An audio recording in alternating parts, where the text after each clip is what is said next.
just that one, yeah.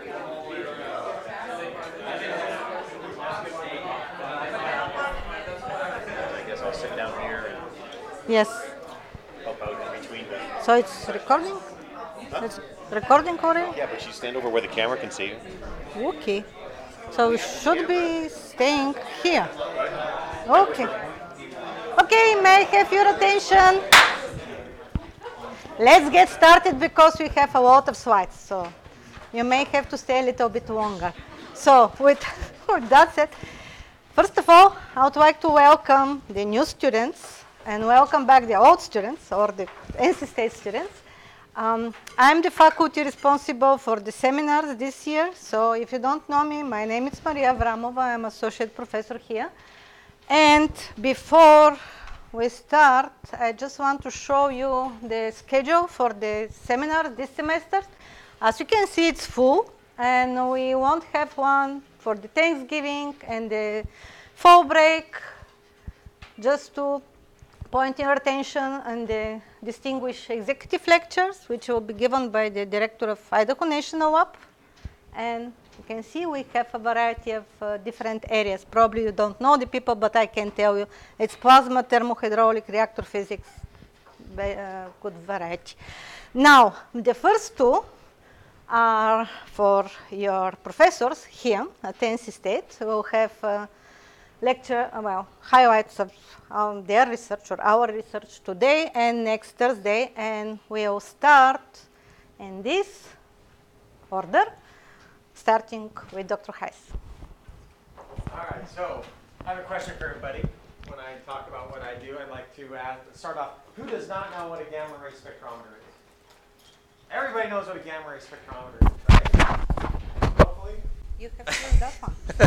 Everybody knows what a gamma ray spectrometer. Oh, okay. So it's technology that's used to measure the spectrum from a radioactive source of some kind. For ionizing radiation, we measure the energy distribution that's emitted. So the research that I do, does something very special. I'm gonna introduce it by asking a question. How many of you would believe me if I told you that because of the research that I do in my lab, there is right now a gamma ray spectrometer in your parents' bathroom, in their very shower? Oh, some of you. So some of you are familiar with what I do. Okay. What if I upped the ante? What if I said that there's an imaging gamma ray spectrometer that's in every nuclear facility that the United States has no idea exists? How many of you would believe that? None of you. Oh. If you say so, I would believe you.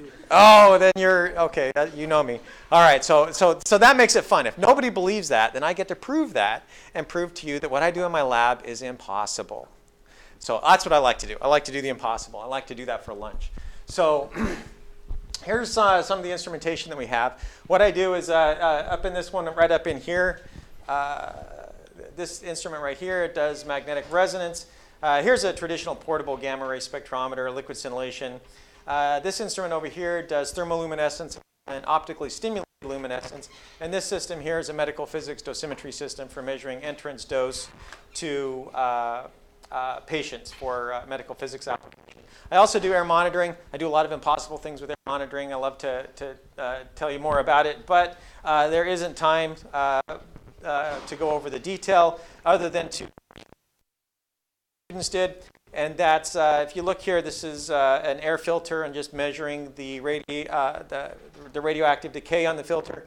What I have up here is equations into this simple equation, single exponential decay, so that asymptotically it approaches a constant. That constant is an estimate of the anthropogenic content in the filter. The student was able to do some really cool stuff, showing that it works great, it works amazing. One of the fun things that came out of his research was using kernel density estimators. What that is when you histogram data, you're throwing away some of the information. And the reason why is because when you've histogrammed the data, you're assuming that the uncertainty in the data is folded into the distribution that you get from the histogram. But what ends up happening is that in any bin, the data that was in that bin could be in a bin above or 2 bins below, depending on the uncertainty of that value that you histogram. So you're basically throwing that away, and you're assuming that that's getting folded in the distribution. By knowing the uncertainty of each of the measurements that the student did, he was able to effectively model each one of them as a Gaussian. And then you just add up all the Gaussians and you get these cumulative distribution or these probability density functions over here, the blue and the red. The blue is when you actually had activity on the filter. The red is when you had the no activity, and you're comparing how well it was able to predict the actual values in becquerels.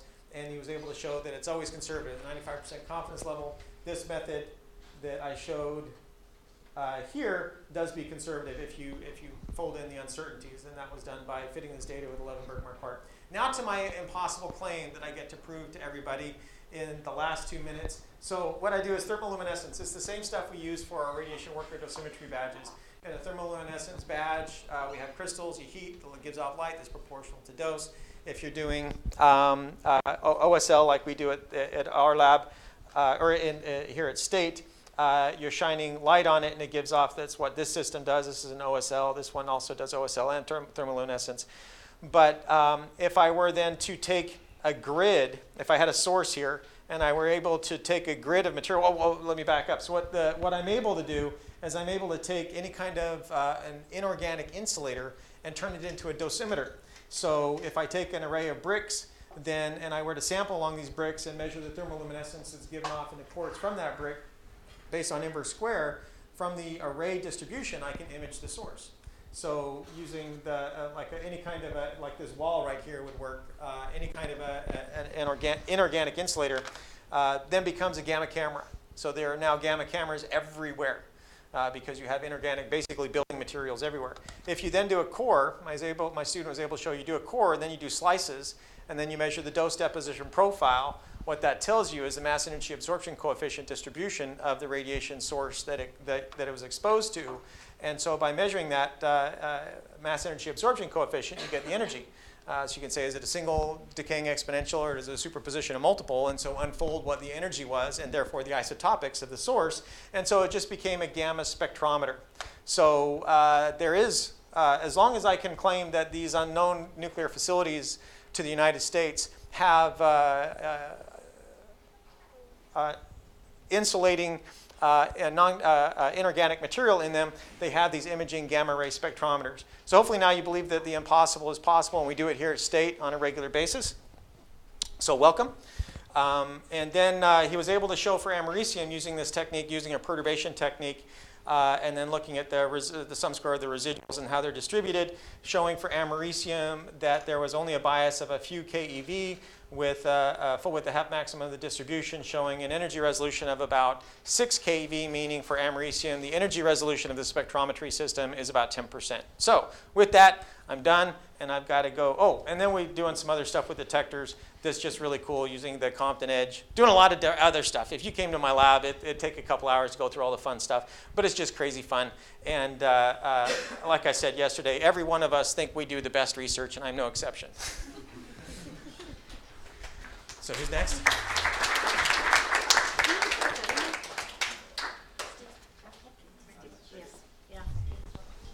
You want to answer some questions on Q&A? Oh, sure. Any questions? All right. What's the Gammaray spectrometer? Come to my lab. I'll show you.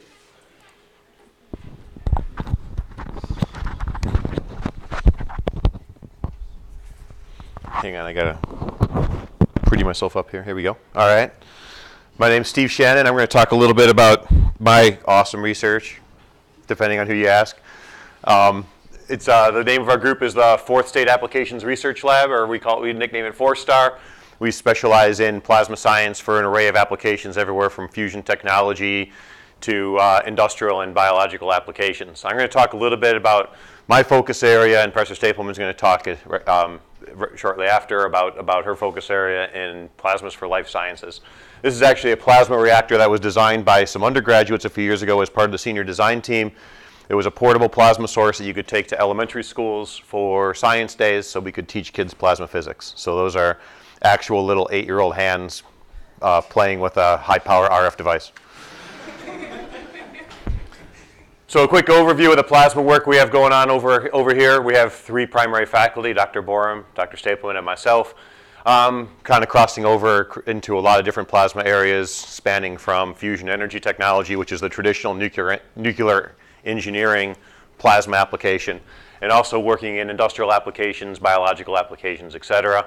Right now, we got a pretty good group, 14 grad students, 4 undergraduate researchers, and looking to grow. We couldn't crop all the beer bottles out, but we were able to get rid of the ones the students were holding. But this is a picture of some of us at an international conference last fall out in Pittsburgh. So we have a few.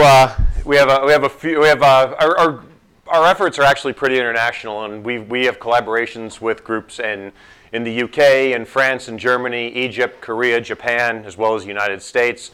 We have an active bi-weekly plasma research seminar that we actually have it over in the conference room every other Thursday morning. So any of you are interested in some of the current research going on in plasmas, you're definitely invited to attend. We can send information out to the grad students later on that. But definitely there's an opportunity. It's definitely a global research effort. We have a lot of collaborators all over the world. Some of the applications we work with. I'm just going to go through these really quickly. We do some fusion research in collaboration with Oak Ridge. And what we really focus on with our work at Oak Ridge is working on auxiliary heating systems for tokamak reactors. In particular, ion cyclotron range of frequency heating, and we are developing diagnostics to probe the plasmas in front of these antennas, because these antennas will dump a tremendous amount of power into the plasma and can actually damage the fusion reactor if not properly modeled or operated. In fact, the plasma fusion device over at Princeton, NSTX, blew a hole in its center stalk because some of the RF energy that was going through the plasma diverted into the center stalk and melted a hole in it. So having a better idea how these operate is definitely a more economic way to run your lab. So one of the diagnostics we've been developing is a pump probe laser diagnostic system to estimate the density of the plasma in front of these antennas. And this is just highlighting some of the results in comparison to other diagnostics that one of our current graduate students, Abdullah Zafar, has come up with in his collaboration with Oak Ridge. A big chunk of our research, though, focuses on plasma applications in industry. And what I highlight here are very, very high-resolution pictures of things you all have in your pocket right now. This is a NAND memory device that's being developed and is probably sitting in your phone or your iPad or your computer or whatever else. These are single memory cells that are being developed where you have to etch 10 nanometer diameter holes with 100-to-1 aspect ratio into complex film stacks.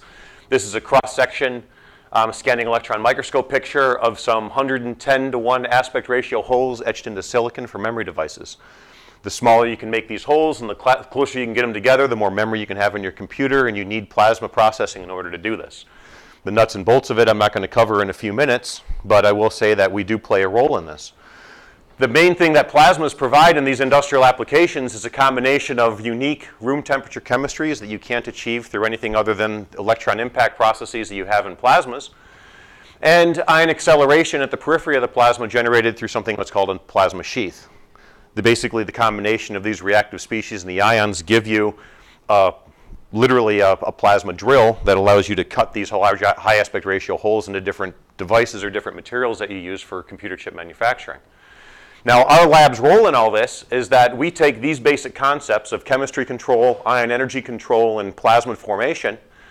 We develop diagnostics and methodologies for extending this technology so that we can keep making better computer devices. We test them out in our reactors just that way, about 50 yards in our lab. And so we test them out on research-friendly reactors, and eventually our technology winds up on industrial reactors like this Applied Materials Advantage Etch system, which is a shameless plug for my former employer, because that's where I was before I came here. Now, we not only do experiments, we also do a lot of simulation work. This is actually some work for those of you who aren't interested in plasmas. We actually started using a simulation platform. So Corey over here in the middle, hey Corey, is one of the students who's working on this, and we're actually taking the Moose framework, which was developed for modeling nuclear reactor systems, and we're actually starting to use it for plasma simulations. We got a collaboration with the National Science Foundation and University of Illinois, where we've actually demonstrated, had some success doing plasma simulation work in the Moose framework. So taking something that was developed in Castle and now using it for plasmas is kind of fun. It allows us to talk to all the other people who don't do plasma stuff in our department. So we've got two students who are currently working on this in the collaboration with University of Illinois. I didn't know the noise was going to come on. This is our newest toy, and this is the one I'm going to wrap up with. This is a plasma in a bag. This is two high voltage plates. This is a Ziploc bag. And we fill the Ziploc bag with some combination of gases that we can use for sterilization or treatment of whatever we want to put in the bag. We then expose this to a high frequency, high voltage waveform between the electrodes, and we can generate this nice uniform glow discharge inside the bag between these plates. So think about if you had something that you needed to keep sterilized or you needed to treat that you then had to transport. By being able to run the process within the bag, we reduce the likelihood of cross-contamination, and we've actually gotten a grant in collaboration with a local company through National Institute of Health in order to develop this technology for the sterilization of material for internal medicine. This is actually a video of the same process running, but with powder in the bag that we're trying to treat. And you can see that the plasma actually gets the powder, you can't see it, never mind, I'm going to skip that. But the powder dances around and it actually agitates the powder so we can conformally treat all the surfaces. So this is one of our current projects. So I know I'm talking fast. We got a lot of people we want to get through today. I guess the last thing I want to acknowledge, like we all should acknowledge, is who's helping to pay the bills. And one of the things I want to emphasize here is that actually we've got some pretty diverse funding in our group. We have everything from industry, Samsung, Tokyo Electron, Applied Materials, Plasmather, MKS, and we also get federal funding from National Science Foundation, Department of Energy, and NIH. So we're kind of playing around. We pretty much anyone who wants to write a check, we're willing to do work for them, I suppose. So with that, I think I finished up kind of quick. But while we get ready for the next presentation, are there any questions? Thanks.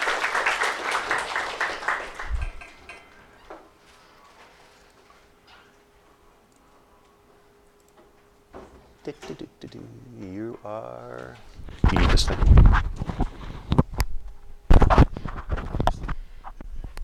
What's the thing still on?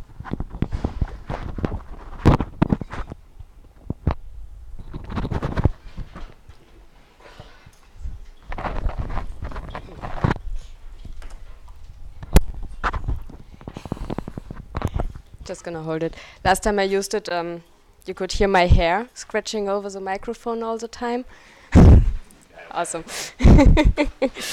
Okay, so yeah, my name is Katharina Stapelman. I joined NC State last year as assistant professor, and I'm working on plasma for life sciences. What you can see here, I like it.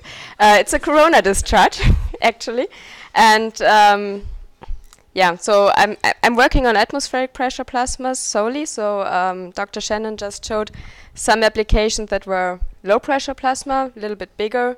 Plasma in bag is atmospheric pressure, I think. Yeah, I'm solely working with low pressure plasmas. The reason is with atmospheric pressure plasmas. The reason is because I want to treat humans. You can't do that in vacuum. I mean, you can, but only once. And the areas of application, I'm doing the research for life science applications. There are so many topics you can cover with plasma for life science applications. For example, plasma cancer treatments. This is really right at the beginning of research. We have some workshops already on the topic, and in 2020 the next one will be organized in Raleigh here at NC State.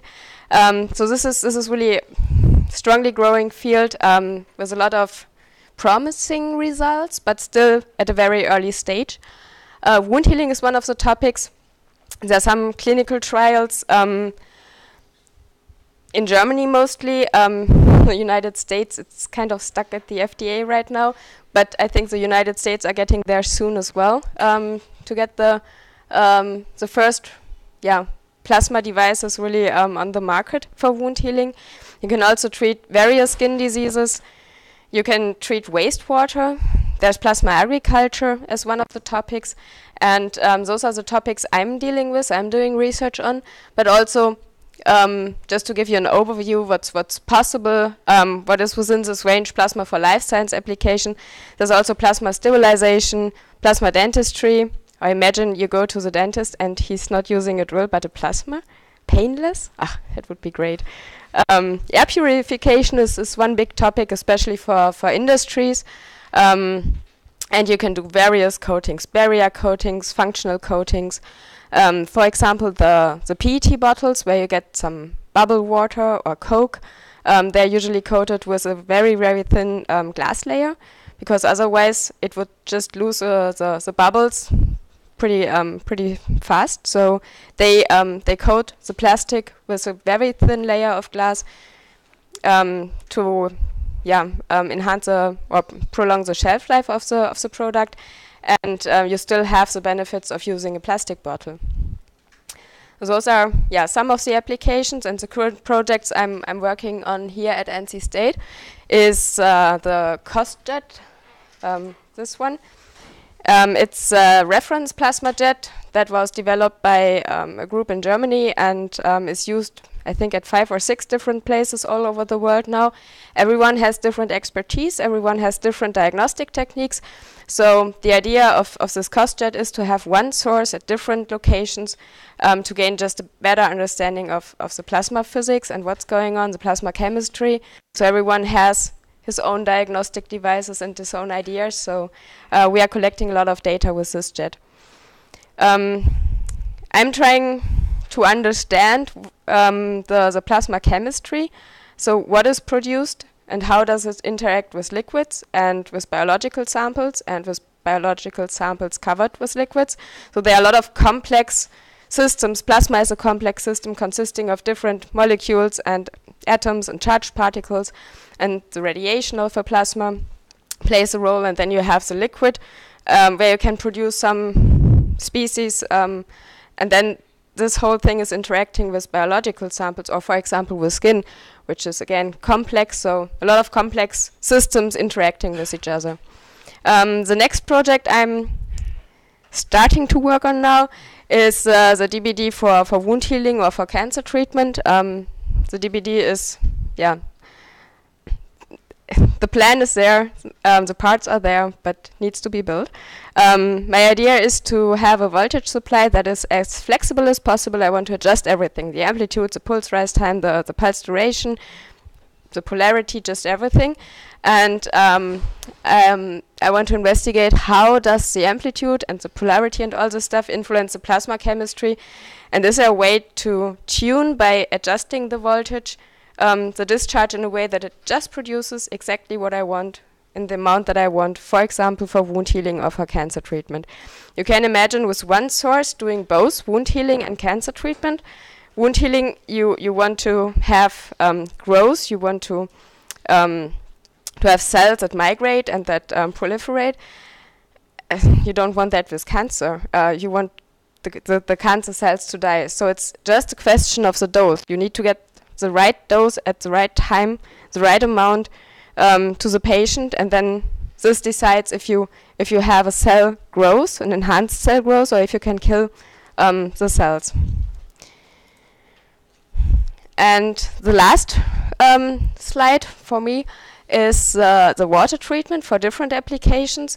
One application is the inactivation of bacteria and bacterial spores and biofilms in water pipes.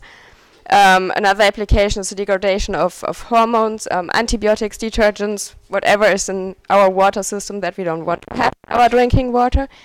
And plasma agriculture is the next application where you can produce fertilizer on demand by igniting the plasma just in the water that you want to use to irrigate the plants. For this topic, I'm collaborating with Dr. Bolotnov. Naveen is doing some very nice simulations and sent me these 2 pictures. This is one from the experiment, and this is a simulation picture. So I'm really glad that we have this almost same-looking pictures. So we're making good progress in this collaboration. And this is a picture of the experiment. Just let some gas flowing inside the liquid, get these gas bubbles, and want to ignite the plasma inside the gas bubbles or along the gas bubbles. And for that, of course, it's important to understand how do the bubbles form, how does the bubble shape influence the plasma, and that's what we are working on. Thank you.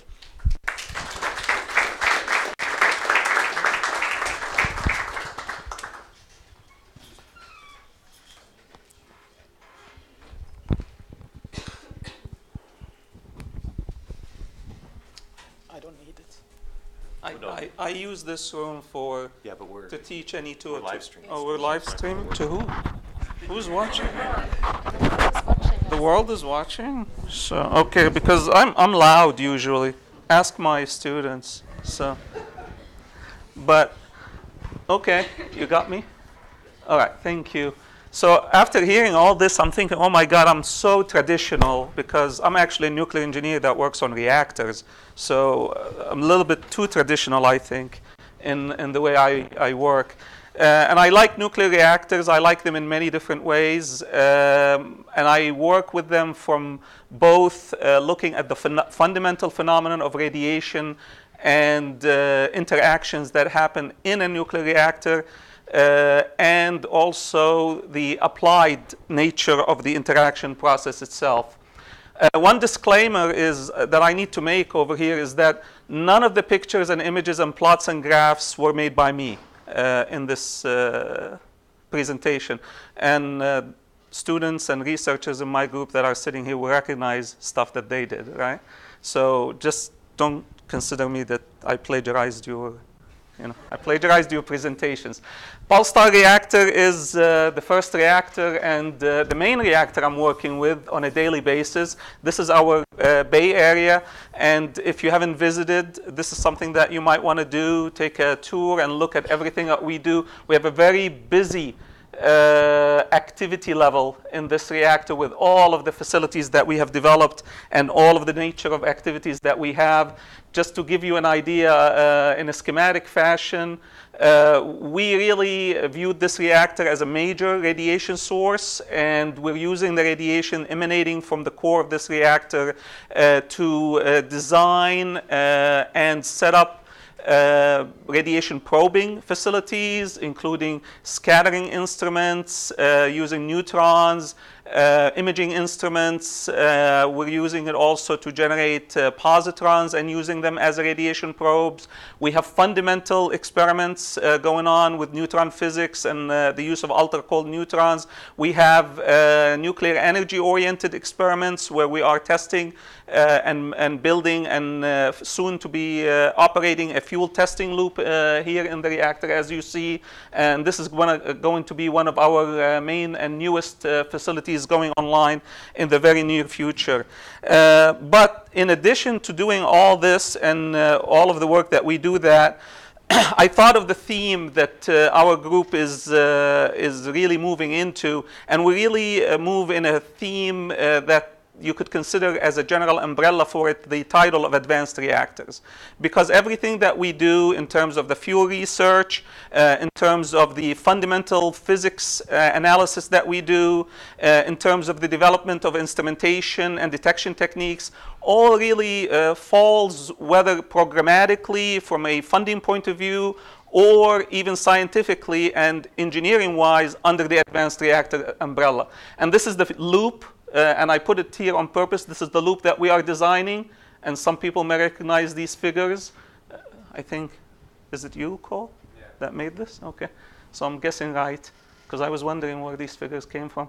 And this is a schematic of the loop that we're building, and we're actually testing its insertion, you can see here. We're also looking at fundamentally what this loop is going to generate for us. It's going to generate information about the release of fission gases from advanced nuclear fuels. And we're trying to understand how this release happens on an atomistic scale. So we're resorting to atomistic simulation techniques to not actually model the atoms, but we're actually modeling the vacancies, almost like modeling the inverse of matter, the lack of matter, and trying to track how these vacancies move around, because they are actually the main mechanism by which fission gases move in nuclear fuel. Another project related to this is we are also helping restart the treat reactor at Idaho National Lab and the testing of nuclear fuel, and Colby Sorrell here is working on that heavily, and I think these are pictures from you, right? And what you could see here, this is TREAT. TREAT is a pulsed reactor that has just gotten restarted after about 25 years of hiatus. We are actually modeling the transient operating phenomena, and I show here a transient that with experimental and computational predictions of the transient and the evolution of energy distribution and temperature distribution in the core. And we're hoping to be able to contribute our transient simulations coupled to the experimental data to the International Reactor Physics Handbook, which puts together all of the international effort in benchmarking in a place that users can resort to. Again, to support understanding fuel phenomena, we're developing very advanced instrumentation. By the way, this is a gamma spectrum. And just because there were questions about it. We're developing very advanced gamma spectrometry instrumentation. Why is it advanced? Because traditionally right now when you go and you buy off-the-shelf gamma spectroscopy or spectrometry instrumentation, it's almost a one-size-fits-all. So you set it up and you leave it and it does the detection for you. Here, our gamma spectrometry instruments actually look at the radiation environment and decide how they want to operate in that radiation environment. If the radiation environment is very hot and intense, the spectrometer will start adjusting itself to match that radiation environment and to collect the information in the most optimum fashion that results in the best resolution, that results in the best throughput and count rate with the least loss of information. We're using FPGA technology to do that. Some folks, I think, might be here who are dabbling with FPGA. You guys are dabbling with FPGAs. Shafali Saxon has been working on this for a few years now, and she's near graduation with her PhD on this. We're also working on the visualization process, so we do a lot of imaging, and we've just started installing our dynamic imaging systems in the reactor. Again, one of our interests is to be able to image fuel structures and look at the damage in these fuel structures, and also do it in a flow environment. So these dynamic cameras that we have been installing and using can capture flow environment, for example. And again, our thinking is that this would be quite applicable to advanced reactors, like, for example, what would this be? Pebble bed reactors. Again, advanced reactors and neutron thermalization. This has been a staple of our operation and probably one of the biggest bill payers over here. And there are too many bill payers, so. But this has been really a major piece of work that we started many, many years ago in this group. And again, the motivation is to understand the operations of these reactors. You really need to understand the reaction rates inside the reactor, and the reaction rates depend on the neutron spectrum in the reactor. And if you don't know the neutron spectrum accurately, everything gets thrown off, from basic operations to safety. And one of the largest sources of uncertainty were the cross sections, especially at low energies. This is really the workhorse equation. My students over here have seen this too much. You can close your eyes if you don't want to look at it anymore. And many of our group members right now are still working. We're a big contributor to the NDEF8. So if you use NDEF data libraries and cross sections, probably you are, even if you don't know it, if you're doing any kind of neutronics calculations. And these are all the libraries that we have contributed in the last 2 years. So we have 11 libraries. I think there were 15 contributed to NDEF8. 11 came from us at NC State. And so we are probably the largest in the world. We developed a new platform. We're aspiring to replace. Who knows the Enjoy data code? Anybody used it? No, everybody knows it? We think we can replace it. We have Flash. And Flash is a new system that now certainly replaces everything in Enjoy that deals with thermal scattering. We think that we can take it a step further and couple it to even higher energy treatments of the cross-section.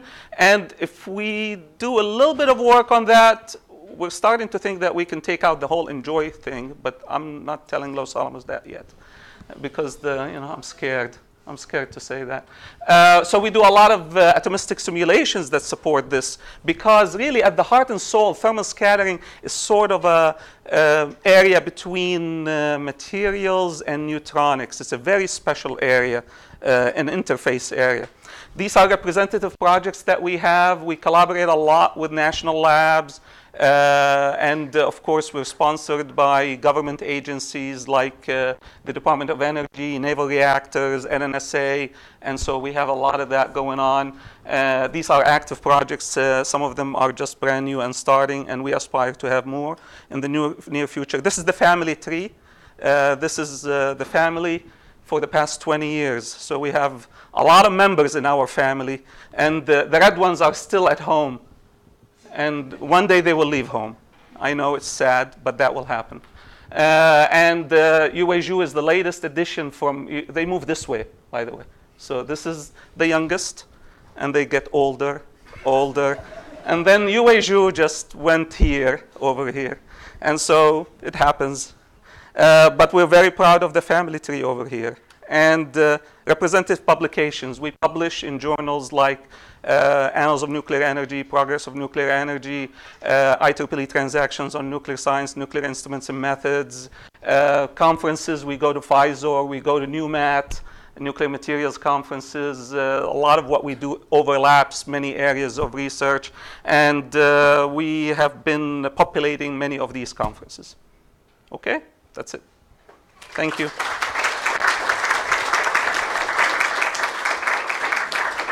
Questions? No? Oh, so I'm not used to this high text.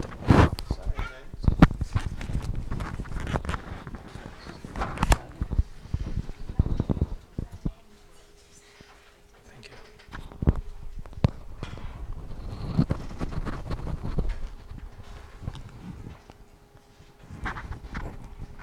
Can you hear me?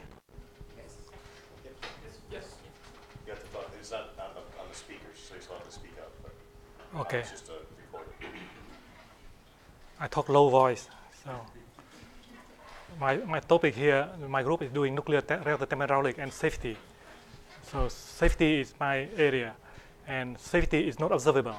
We study safety, but safety is not observable. What observable is unsafety. So sometimes until we have accident, then we realize that we have something unsafe. So that safety is illusion. So chasing after illusion is something very tough. And so this is two areas that my research, thermohydraulic and safety research. I'm doing stuff, very classical stuff. Nuclear thermohydraulic, we're talking about turbulent flow, containment thermohydraulic, two-phase flow in a core and in a system, boiling heat transfer. You learn a lot about thermohydraulic. You know that this is basic thing in thermohydraulic. It preventing boiling crisis happening in nuclear reactor. So it becomes safe to become unsafe. And my area, the one I've been working for 20 years, is severe accident risk assessment and management. We do assessing the risk for accident, because what we care about safety is risk of accident. How do we assess the risk and then managing the risk? And what happened in a nuclear reactor is we deal with a very high consequential hazard, severe accident, but that's very low probability. And risk is something, probability and consequences. We deal with probability small number and consequences very large number, and take multiplication of the most small number and large number, and then we have to deal with the risk. So uncertainty becomes very important part, assessing that. So I'm dealing with live water reactor for non-live water reactor, multi-hazard, external event, emergency response, and accident management. So those are very traditional things. Basically, my research is very traditional thing, but we try to do that in a non-traditional way. So those are classical things. But in red, you try to, my students are working on application of machine learning to really looking at thermohydraulic from machine learning point of view, and emergency response. We talk about operator, and we talk about how to use artificial intelligence to enhance operator function to deal with emergency response. So basically, traditional thing, but I try to approaching that in different way. And of course, everybody talking about modeling, simulation, and validation. That's something I'm working on. This is a typical project that we current project we have, severe accident analysis, funded by USNRC, funded by INL. We have an integrated research project on validation, funded by DOE, and we're working with faculty from NC State, Professor Avramova, Professor Bolotnov, University of Michigan, Purdue, and researchers from national lab and industry. So really the question here is that how do we know that your code is mature for the purpose? Because many times you do safety analysis. Safety analysis, you need prediction. You need prediction, meaning that you need to use a computer code to do that. And how do you know that the computer code actually is valid? You can have validation for laminar flow for 20 cases, but you apply that for turbulent flow, then you are not having any luck to make convincing USNRC that you are having a valid code. So the question is how to really make sure that the code that you are using is mature for the intended application. So basically it's related to decision making. So that is something. This thing we are moving, we are like I mentioned that the classical way is like this. Classical way is that you do experiment, take 4 or 5 years to design experiment, 4 or 5 years to really execute the experiment, get a student to work on that, through 3 generations of students to really work on getting a model. So basically we go from taking years to decades to really make a mechanism, understand the mechanism, develop a model. And then we apply that for simulation and assessing that and application and improve our knowledge base. That's something we think very dearly before the theory base. Theory base is model-based framework. And it, like I said, that researcher, a graduate student play a very important role in experiment execution, designing experiment, and then processing data and develop model. But now the new framework coming in, here is the one we are pursuing. The experiment coming out, we have a 3D certain data, high resolution imaging, a lot of data coming out. You actually not applying data analytics, big data. You have a terabyte of data. You have data analytics. You have machine learning. And machine learning is driving data-driven modeling framework. In that process, you can really processing the data in a matter of hours and days instead of years.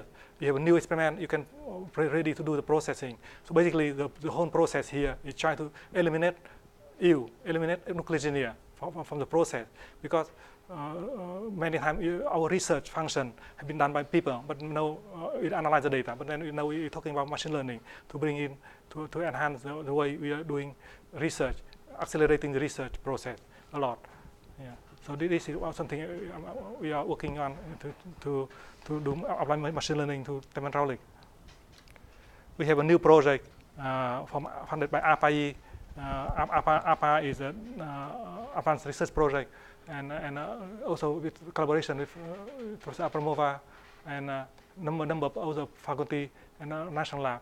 So the idea here is that the idea of the project here is that you know that in nuclear power plant, the operator play a very important role.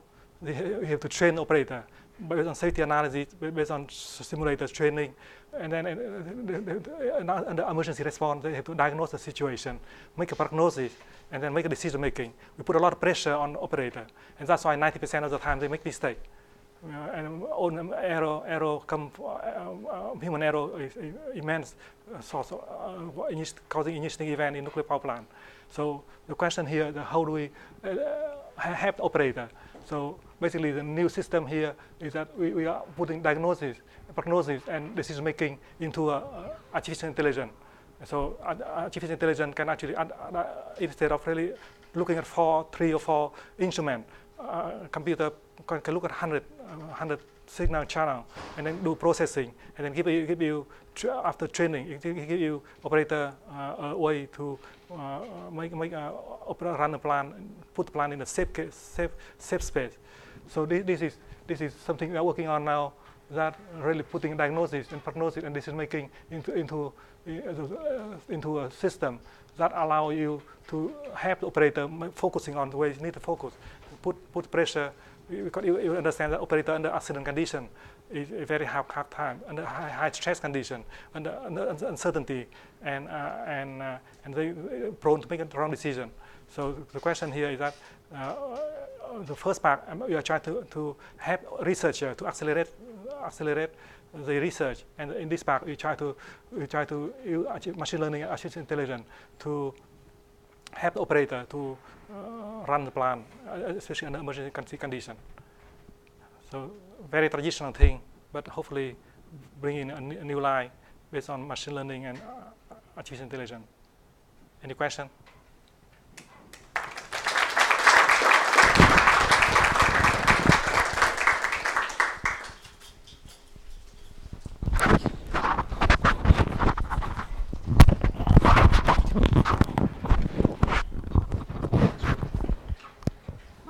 so. Okay, so I'll try to speak fast. And I'll talk about reactor dynamic and fuel modeling group. We are 3 faculties, myself, Dr. Ivanov, and Jason Hu. Jason is in Idaho right now, so he'll present next week. Okay, let me go quicker as possible. So you see our areas. I'm mostly in reactor thermohydraulics. Dr. Ivanov is in reactor physics. Jason, reactor physics, advanced reactor as well. And we all do multi-physics, uncertainty analysis, sensitivity, validation, verification. We have 2 postdoctoral scholars, Paul and Augustine. You can see their area of expertise. And I couldn't put the pictures of our students there, 22 currently. And thank you, all of you. So all the figures that you'll see, it's their work. So I'll talk about the TH, thermohydraulics and multiphysics in our group. And Dr. Ivanov, after that, will cover our international activities. Okay, how many of you have heard about Cobra TF or CTF? Okay, thank you. So Cobra TF is a very old code, and it was developed in Pacific Northwest Library. But CTF, it's my baby, and I can claim it because this is the code I started working with 17 years ago back in Penn State. I give it the name, but now it's a grown child and it's out of my control. I even don't know everything which is going on, but I'm very proud of it. So it means coolant boiling in rotary. It's a typical sub-channel code. It can give you the temperature and velocity distribution in a sub-channel resolution. Currently, we're developing the code jointly with Oak Ridge National Lab within Vera CS. So we have the same code practically. But we also have a very large user group. So people around the world, I would say more than 100 organizations are using it, but we have a user group with more than 50 active participants, which means those are people with whom we meet every year, we exchange developments and so on. And this is all related to non-proprietary development, something that we easily can share. And we started doing that 5 years ago. We have already 4 workshops or user group printings. The last one was in Italy this summer. I'll just show some examples of CTF later on. But the other major activities I'm involved, and I'm in our group, is the consortium from nuclear power, which we established last year in June. We hope that will go faster, but we're taking baby steps. You see we have our advisory board actually is the industry board. Is Southern, Tractable Belgium, Rolls-Royce, Global Nuclear, Framatome are just joining. And we have a few universities added into. Idea is just to help the industry to progress and advance according to the regulations. So what we are currently doing in CTF, practically I would say we have 3 major streams in our groups. I'm not talking about Castle because over there are much more developments. CTF fuel, this is something which Agustin Abarca, our postdoc, and Aishanur Toptan are doing. They are taking 2 different paths. Aishanur is more on the fundamental things. Agustin is working on a near-term project or issues, helping with the industry. We really want to have a fuel rod model in CTF, which will be giving very precise prediction of the Doppler temperature for multi-physics calculations. And what the code is missing is a simple burn-up model, interpellet power distribution, and better gas gap conductance model. Now, something which is really new is what Nathan is doing. Paul is helping him.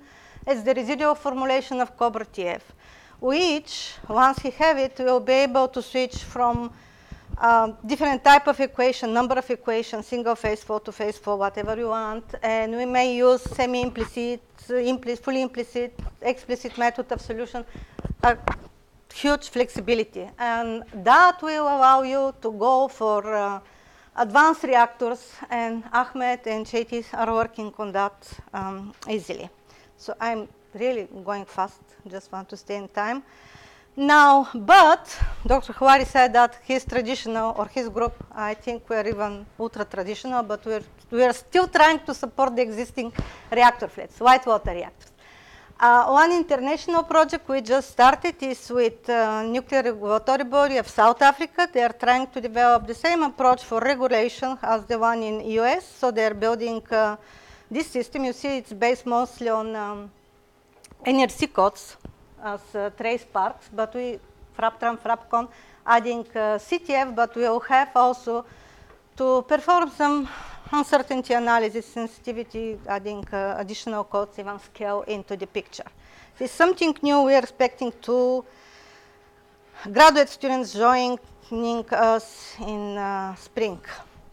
Now that was related to the white water reactors. We do some research in high temperature gas core reactors with Idaho National Lab, and that was actually part of one of the senior design course last year.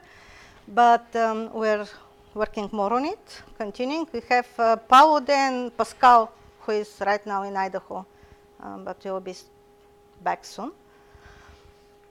Something exciting. So now out of the traditional, we are moving toward molten salt reactors, and we have Ramzi, Devshi, Sandesh, and Paolo working on that. It's in collaboration with our colleagues in Switzerland and Italy, using GenFoam to model liquid filled molten salt reactors, and those are some preliminary results here, just imaginary design showing how we can progress with that very interesting design. Data-driven modeling, I'm not going to spend time here. This is which Dr. Dinh already covered. I just wanted to give acknowledgement to the students, Alp and Paul, the postdoc, who are involved in these studies. Okay, I have to say that I'm very happy. We just got a new award from NUEP, which is demonstration of utilization of high fidelity NIMS tools to inform the improved use of conventional tools within NIMS workbench for a benchmark. So it's a long title, I apologize, but you can see the contributors were 3 professors from NC State, myself, Jason Hu, and Ralph Smith for the math department. We have Oak Ridge National Lab and Argonne and Framatome as well in the picture. Practically what we will be trying to do is use high fidelity codes to inform low fidelity and speed up the calculation, improve the calculation. So linking Proteus with diff3D, CTF with NEC 5000, and CTF Fuel with BICE. So it's just starting in October. Actually, it hasn't started yet. But this is something new that we will need some students for. And with that, if you have questions, I'm ready to answer. Otherwise, we'll pass to Dr. Ivanov.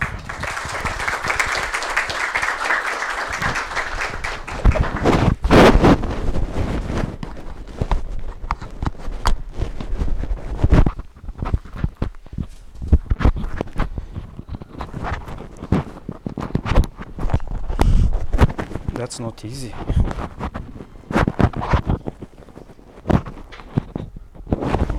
Finally successful.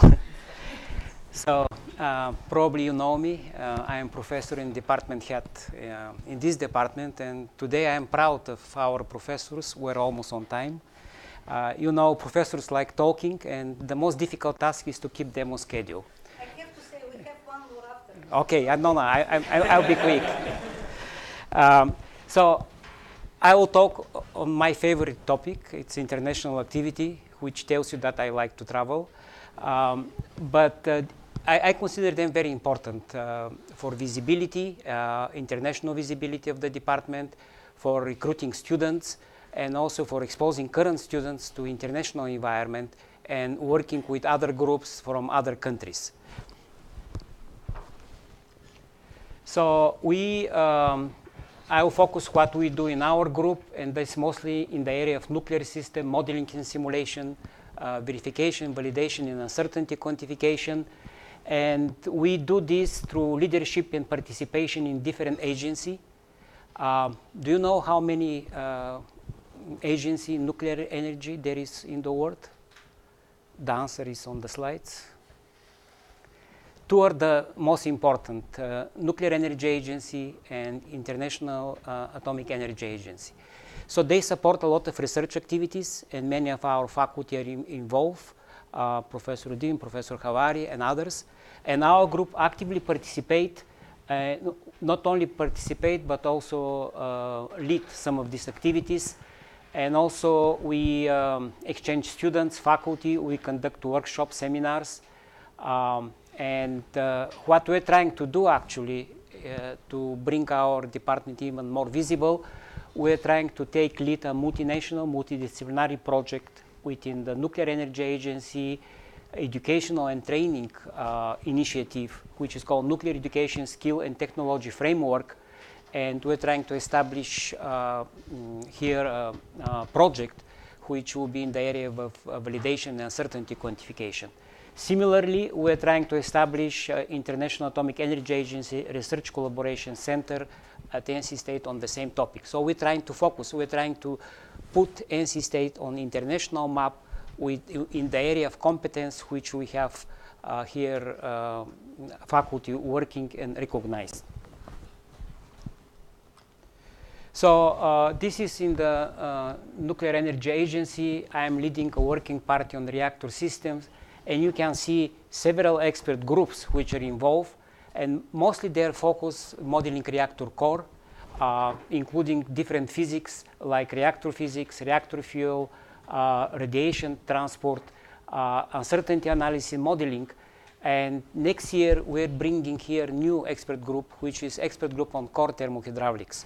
And each of these expert groups is related to experimental databases.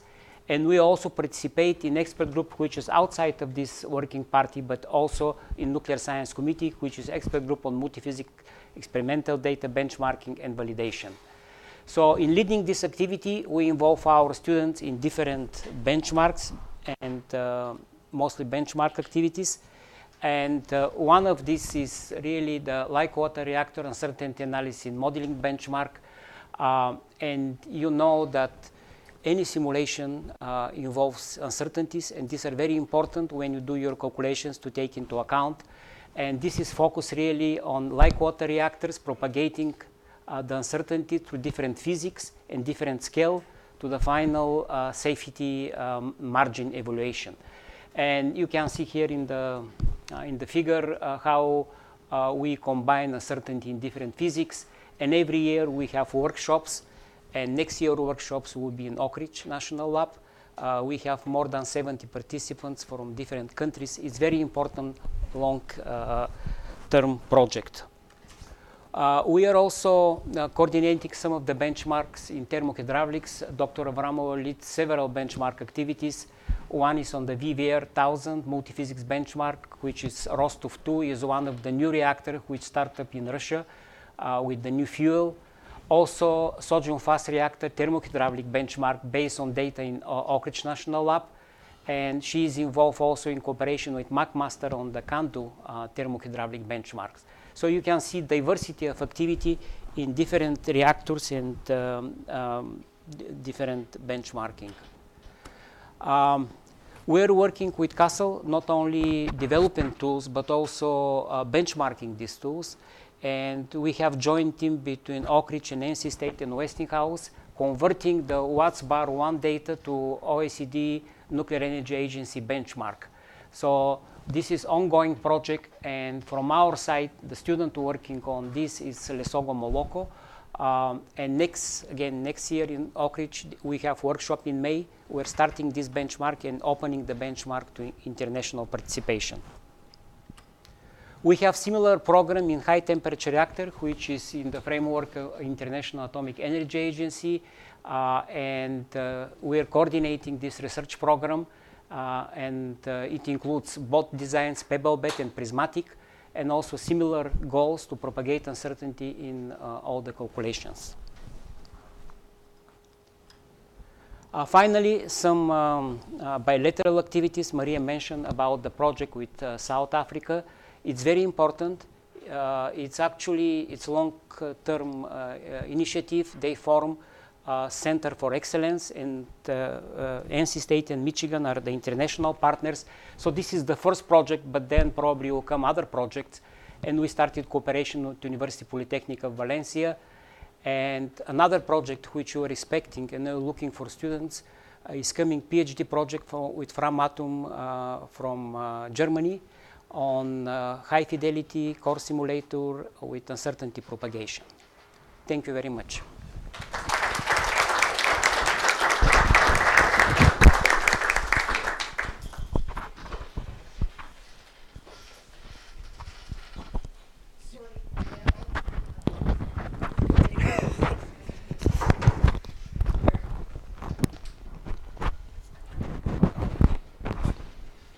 All right.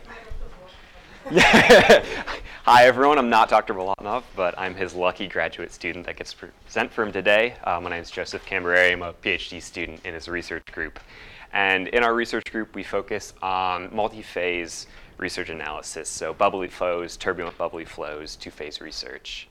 So just kind of give a broad overview of our research areas. You can break it down into 3 general sections. I'm going pretty quick because, you know, we all want to leave and go home. So first off, we have multi-scale nuclear reactor simulations. So this is looking at basically advancing the development and safety analysis for Gen 4 reactors, and then combining high-performance computing with the necessary level of modeling detail and high accuracy of predictions that are needed to develop more advanced closure models for the development of these future reactors. Then there's obviously the DNS, so direct numerical simulation of single and multi-phase flows. So this is gathering high-quality numerical data for those uses in different development of closure models that may not be, you know, exactly reactor design oriented, but still very relevant in two-phase flows. And then finally, while not a very large aspect anymore, but we're also looking into spectral cascade transfer flows, and this is to develop a two-phase spectral turbulent model. So just have some examples of the work that we're doing. We've looked into the wall effect of deformable bubbles. So this is looking at the specific forces that are acting on bubbles. So with our research code FOSTA that we have, we can actually control a bubble's location within the domain and register the forces that are acting upon it to calculate out some of the, you know, drag force, lift force. And by doing this, we can create these 2D plots up here that describe how the lift force develops as you change some of the bubble's parameters. And then running these simulations again and again, hundreds of these, we can then create 3D maps that will describe your bubble's behavior, where you are in your domain, how large your bubble is, your Reynolds number, your Weber number, or your dimensionless parameters. So we also have some plasma applications. These have been talked about, so I'll kind of skip through this really quick. Even some of the same images that you can see. Naveen might have doubled up on his emails that he sent out. So some more work that we're looking at is regime transitions. So while these are maps that are empirically based, they're very useful, but they usually have these hard transition lines that are very strict regime definitions. So we're using our codes to actually look into the physics behind some of these regime transitions. So specifically, slug flow transitioning into this churn turbulent regime. So we want to improve the predictive capability of our regime maps, and then also improve those closure relations so that we know the physics behind the actual flows we're looking into. So here you can see kind of the development of your Taylor bubbles throughout your domain, and then we'll ramp up the pressure gradient that we apply in our simulations, and you'll get the development after the slug flow runs through of this really highly churned turbulent domain. And we can gather statistics from that and analyze them. So we also look into light water reactor or PWR subchannel simulations. These are all bubbly flows. So we're looking at scaling up to conditions that are typical of reactor operating conditions. So we're trying to approach those conditions that you would see in a typical reactor. And then we want to get a better understanding of the physics behind the flows so we can basically improve our closure relations that we have. And this is some work that we're doing looking into the scaling of low pressure refrigerant experiments up to these high pressure and temperature conditions. So the breakdown of these models has been observed for subcooled boiling. So we're trying to do some of these numerical investigations to supplement the experimental data that we do have for, again, I keep reiterating, advanced model development.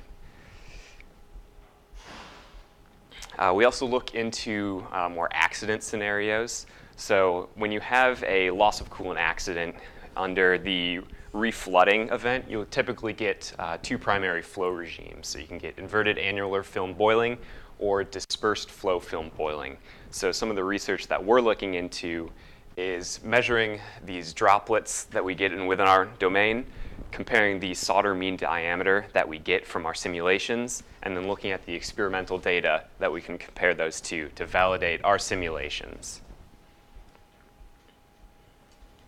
Now, some of the more interesting work, I believe, that our group is getting to is actually implementing an evaporation and condensation model within our DNS simulations itself. So this is working to develop the boiling simulation framework, and this has a lot of developmental algorithms underneath this umbrella that you need to evaluate, verify, and then also validate.